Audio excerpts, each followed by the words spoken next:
Salut à tous et bienvenue dans notre vidéo sur la psychose.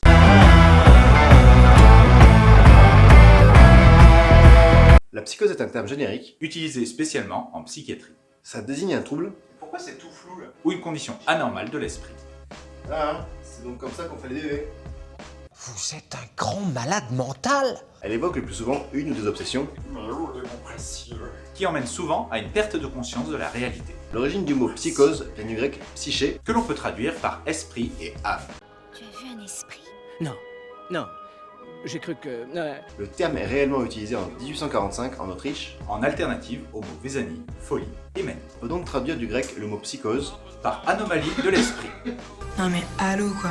Elle est, la plupart du temps, liée par des délires, De catatonie, de la bipolarité de la schizophrénie. ou des hallucinations.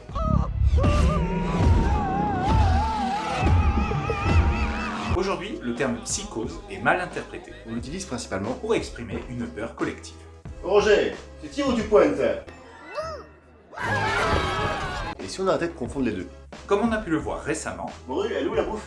Avec l'arrivée du coronavirus, tous ces gens se ruant sur les pattes. manger, Non,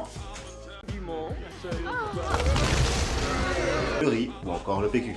D'ailleurs, le cours du papier toilette a augmenté de 120% à cause de ces cons. Du coup, si vous voulez acheter des actions, c'est trop tard. Le terme psychose a été employé dans les médias. Mais comme dit juste avant, à tort. C'est de vous la phrase ou vous l'avez entendu ça? Il ne faut pas oublier que la psychose, C'est une maladie du cerveau. qui comporte plusieurs aspects.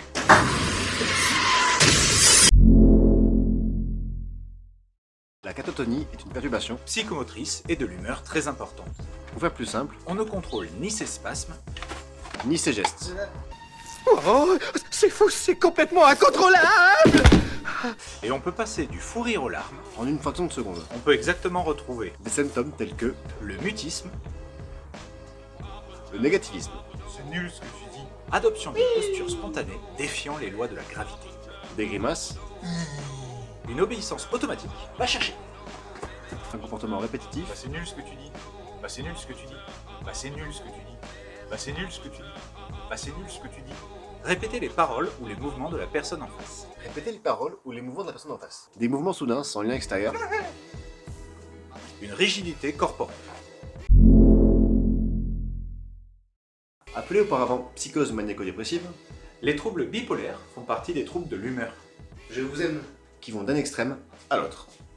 Il faut savoir que cette maladie comporte deux phases. Vous me faites tous chier. Positif et négatif. Entremêlée d'une accalmie du comportement.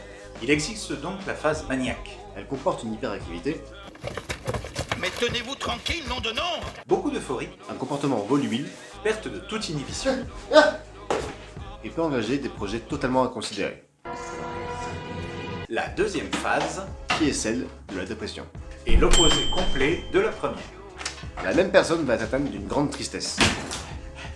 Je suis trop triste pour marcher, faut que je me repose.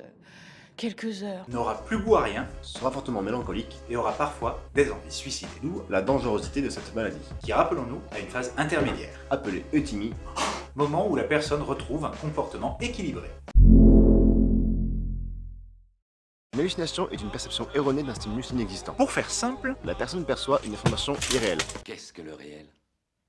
Quelle est ta définition du réel? ces hallucinations peuvent toucher les sens auditif, visuel, olfactif, gustatif et tactile. Celles auditives, Impliquent la perception d'une voix d'un son, ou d'une musique.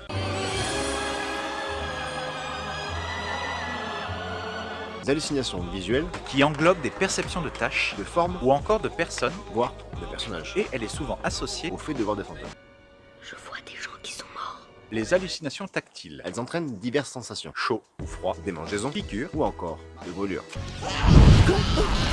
ce qui mène parfois la personne. à se gratter jusqu'au sang. Il existe aussi d'autres hallucinations. De type olfactive ou gustative. Mais vous l'aurez compris, il touche le goût et l'odorat.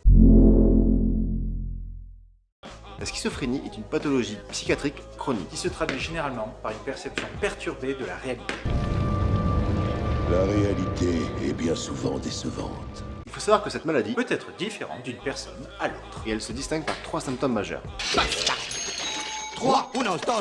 Se dit productif, Et rassemble en majeure partie des hallucinations, qui touche les 5 sens de l'être humain, de la paranoïa, de la mégalomanie. ou encore de l'excentricité. Les symptômes déficitaires, comportent principalement une baisse affective et émotionnelle, la personne va donc faire preuve de retrait. d'apathie et d'isolement.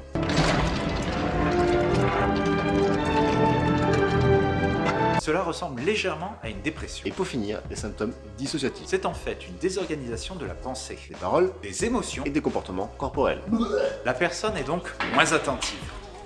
Hé, ouvre-moi! On peut avoir du mal à planifier les choses simples. Je sais ni boire, ni manger, ni m'habiller, ni me laver, ni rien. La psychose est principalement composée de ces différents comportements. Mais il faut savoir que ce ne sont pas les seuls reconnus. Nous ne sommes ni médecins, ni dans la santé. Et que du coup, nos connaissances à ce sujet sont limitées à nos recherches. Ça veut dire que ce diable d'engin ne fonctionne pas du tout. Nous tenions à faire cette vidéo Car depuis le Covid-19, le mot psychose a été utilisé souvent dans les médias, et nous voulions mettre un point d'honneur sur sa réelle définition. même si parfois certains comportements lors du confinement Peuvent soulever certaines questions.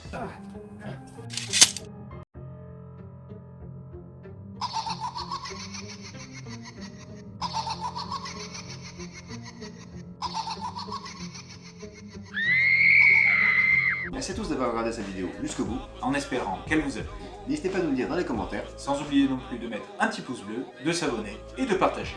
Et on se dit à très bientôt. Tchuss! Abonne-toi! T'as compris? Tu t'abonnes!